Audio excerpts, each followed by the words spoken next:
Hello, ako nga pala si Jeremy Cabanz Langdaan, BCS student from Commercial Polytechnic College, and I'm gonna show you a sample program about list linear data structure using linked list.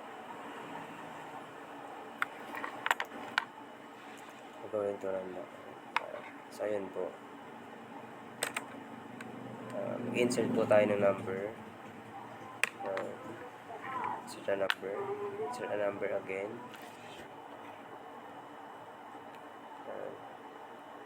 Insert pa tayo ng number 3. Insert pa tayo ng another number 4.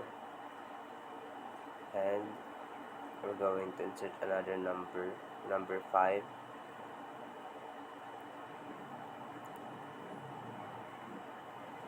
And let's try to insert let's try to display the list of the number that we insert at the start.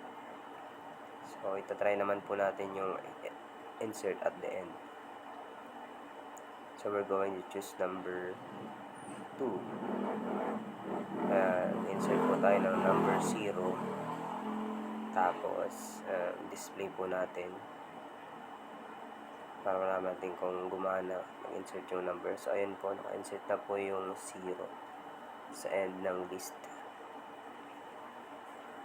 And next, we're going to insert at the position number 3. Enter the number to insert.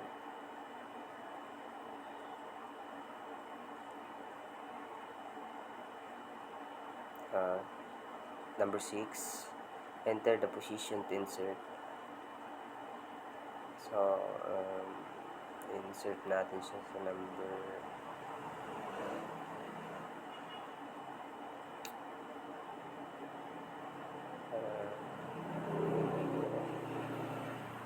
1. Display natin kung gumagana ba yung gumagana. So ayun po, na-insert na po yung number 6.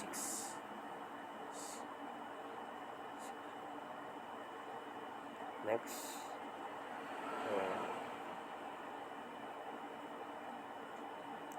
you can choose for delete at the start.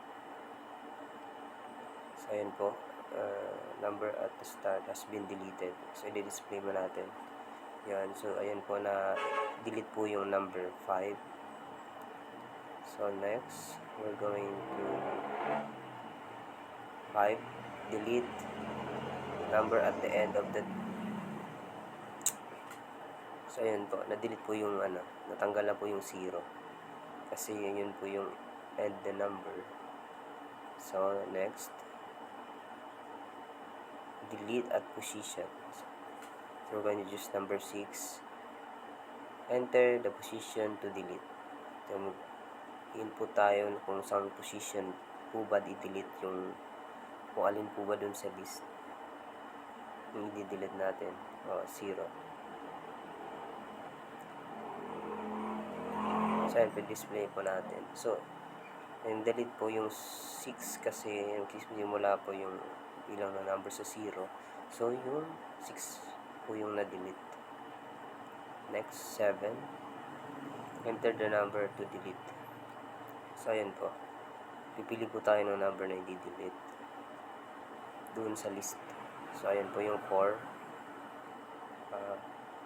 Yan, tapos select po natin yung list para malaman natin kung delete. Ayan po, na-delete po yung number 4. So yung 8 naman po, search a number. So magsi-search po tayo ng number. So yun po, hanapin po natin yung number 1, number 2 po pala. So ayun po, value 2 is found at position 1. So ayun po, number 9, display a number at position. So ayun po, enter po natin yung number na i-display natin kung aling position po ba. So, ayan yung position number 1. So, number at position is 2. So, ayan po. 2 po yung sa position number 1. Yun lang po yung end po ng program ginawa ko. Salamat.